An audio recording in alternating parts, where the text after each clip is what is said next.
right, folks, we are back here on WLTH 1370 AM. I am Scott Cannon. Over there is my co-host, Reverend Delwyn Campbell.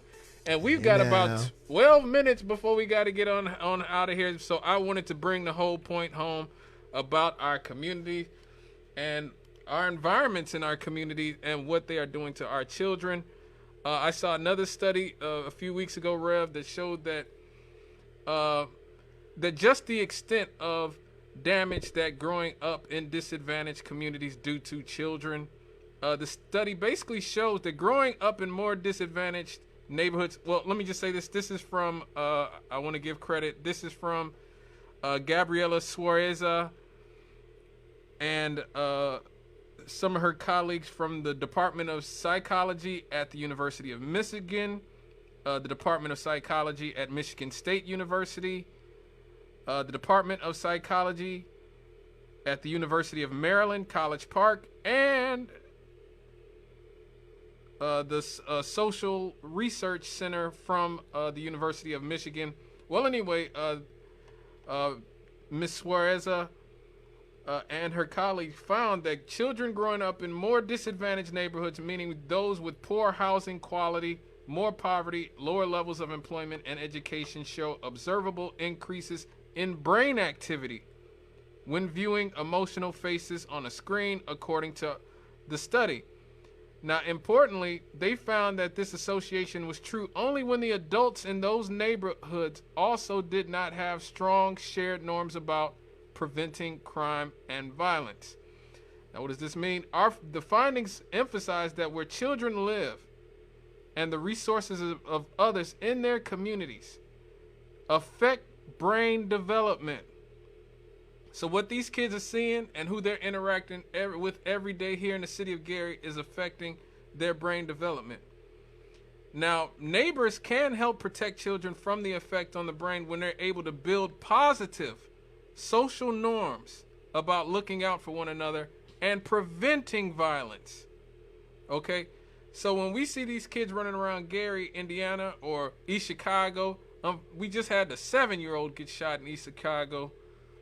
My heart goes out to the family of that child who got shot who was 7 years old, got shot in the back of the head, unfortunately, in East Chicago. But you know, I know they go through it out there in the harbor. All my family's from the harbor.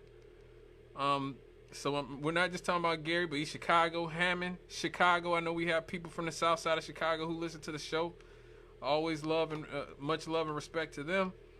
But what this says is that we can actually affect the development of these children on a biological, on a structural level, on some way, a physiological level, when we look out for these young people that we see and just don't ignore them and let them grow up thinking that the dysfunction that you see in some of these communities is normal. Now, they actually use neighborhood census data on home ownership rates, percentages of families living below the poverty line, and the percent unemployed to measure neighborhood disadvantage. They then asked the neighbors of each family to answer questions about the social norms within their communities and found that youth between 7 and 19 years old who lived in neighborhoods with more disadvantage had greater reactivity in the amygdala part of their brain to fearful and angry faces. These kids are actually, their brains have been changed. They've actually evolved to, well, I guess they kind of have to. If you live in the hood or if you live in a violent neighborhood, you better know when. Yeah. You better know how to react to somebody with a fearful or angry face. But again, when they had neighbors who shared strong social norms, such as believing that adults should do something if children are fighting, it seemed to offset that effect. That's incredible. And this sort of reminds me of what my parents always talk about, my mother always talk about when she's growing up in East Chicago, how they weren't just afraid of their parents, what their parents would think. They were afraid of what the neighbors would say to them if they were out doing something wrong. She used to say, like, if they was out doing wrong, they would have the neighbor down the street might give them a whooping. Mm-hmm. The woman across the street might give them a whooping. Everybody else gave them a whooping before they got home, because everybody in that community felt invested in making sure that those kids walk the right road. You know what I mean? Mm-hmm. And so I was here last night when playing the Common Council meeting, the Safety Committee Council meeting. And Bernard Carter said some really interesting things that sort of line up with this. I don't know if you listened to that, or if anybody listening was listening to that. But he was talking about basically the way a lot of parents are abdicating and communities are abdicating the responsibility in raising these kids. And we're seeing that this actually has an effect on their brain patterns. Mm-hmm. Their actual brain patterns. And I forget, who was it exactly? I forget which member of the Common Council was talking about how a big part of the problem here in the city of Gary, but I'm sure it applies in other parts of our community as well, that people don't know their neighbors anymore.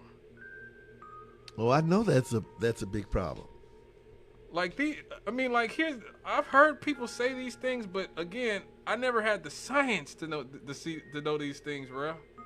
And now seeing the science on how brain waves work, seeing how things like glyphosate are turning up in our urine, seeing how things like autism, the rise of autism, expanding by 28 times over the past 50 years.